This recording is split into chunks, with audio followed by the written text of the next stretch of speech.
company is at the center of a timeshare scam, but it's not one of the bad guys. The company's corporate identity was stolen and consumers were tricked out of thousands of dollars. 41 NBC's Amanda Castro talks with a victim who blames the Secretary of State's unsecured website for the loss.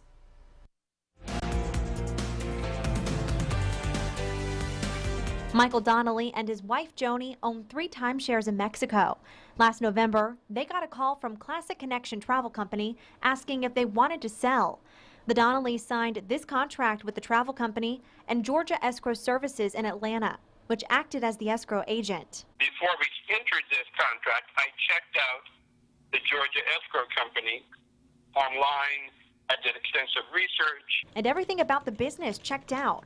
But 2 weeks before they closed the deal, the Donnellys were told of a new Mexican tax they had to pay. It was all very legitimate looking. I paid it. They sent me a copy that the bill was paid. It had the official stamps and seals and signatures on it that the SDAP tax was paid. There was one new tax after another. This went on for 3 months, totaling $170,000.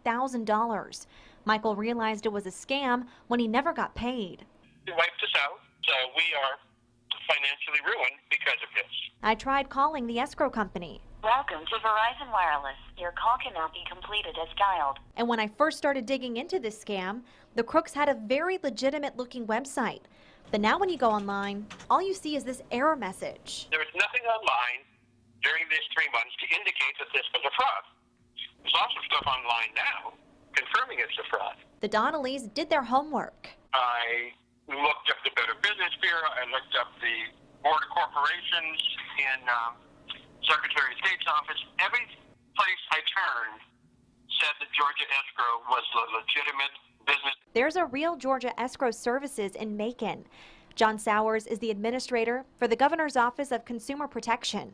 He says the crooks stole the legitimate company's identity and changed its information on the Secretary of State's website.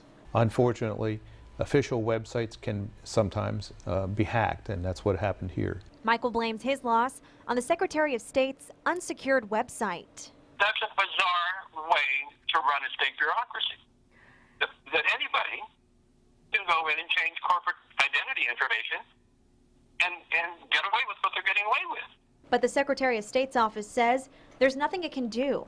In a statement, the agency said in part, Georgia law states that the Secretary of State's duty to file documents under the Corporations Code is purely ministerial. The office is not granted legal authority to conduct investigations or take enforcement action.